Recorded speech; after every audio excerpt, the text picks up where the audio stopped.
الحمدللہ رب العالمین والعاقبۃ للمتقین الصلاۃ والسلام علی رسولہ الکریم اما بعد۔ معزز ناظرین،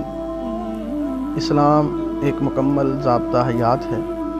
اور ہر طرح سے ہماری رہنمائی کرتا ہے۔ اللہ تبارک و تعالی نے ہم پر بہت بڑا احسان کیا کہ ہمیں جو نبی عطا کیا، اس نبی نے ہر لحاظ سے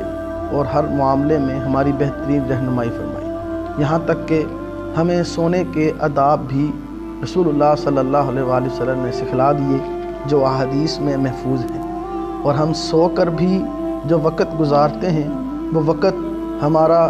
اجر اور ثواب میں تبدیل ہو جائے، وقت ہمارا نیکیوں میں تبدیل ہو جائے، ایسا کیسے ممکن ہے؟ آئیے رسول اللہ صلی اللہ علیہ وآلہ وسلم کے سونے کے طریقوں کو دیکھتے ہیں۔ اللہ کے رسول صلی اللہ علیہ وآلہ وسلم جب رات کو بستر پہ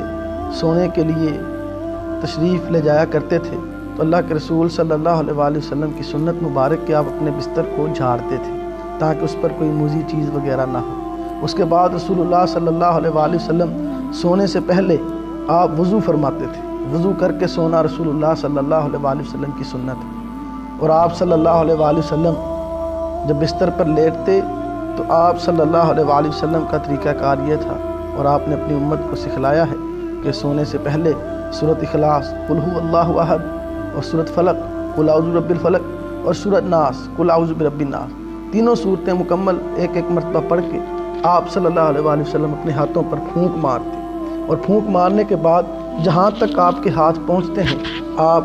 اپنے ہاتھوں کو جسم پر پھیرتے، پھر اسی عمل کو آپ دہراتے، 3 مرتبہ آپ صلی اللہ علیہ وآلہ وسلم یہ عمل کیا کرتے تھے۔ اور پھر رسول اللہ صلی اللہ علیہ وآلہ وسلم کے سونے کا انداز کہ آپ اپنے دائیں ہاتھ دائیں رخسار کے نیچے رکھ کے دائیں کروٹ ہو کے لیٹتے۔ رسول اللہ صلی اللہ علیہ وآلہ وسلم نے ارشاد فرمایا جو بندہ رات کو سوتا ہے اور سونے کے بعد رات کے کسی بھی لمحے اس کی آنکھ کھل جائے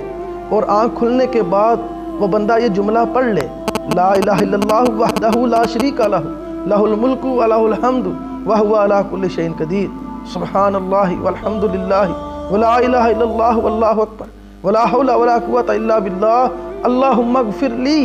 اللہ کے رسول صلی اللہ علیہ وآلہ وسلم فرماتے ہیں جو بندہ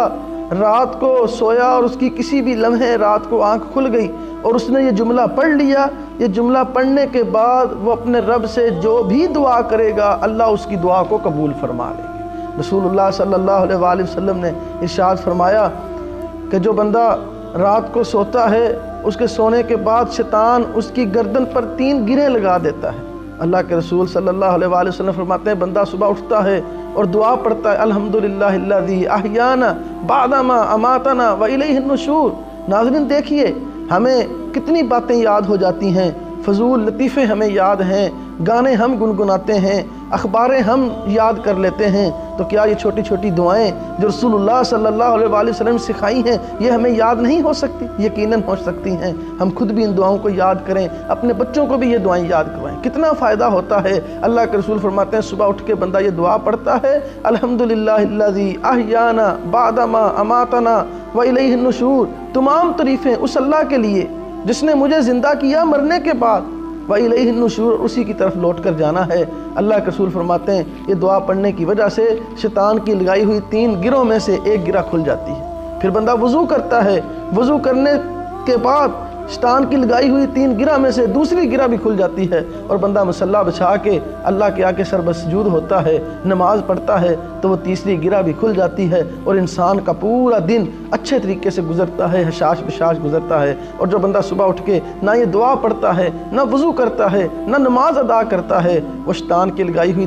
تینوں گروں میں جکڑا رہتا ہے، یہاں تک کہ سارا دن اس کا سست گزرتا ہے، اور سستی کا مارا ہوا تھکا ماندہ وہی اثرات شیطانی اس پر مرتب رہتے ہیں۔ اللہ سے دعا ہے اللہ ہمیں زندگی کا ہر عمل سنت نبی صلی اللہ علیہ وآلہ وسلم کے مطابق کرنے کی توفیق عطا فرمائے، اور اللہ ہمیں رات کو سونے سے پہلے سنت کے مطابق ہی اعمال کرنے کی توفیق عطا فرمائے۔ السلام علیکم ورحمۃ اللہ وبرکاتہ۔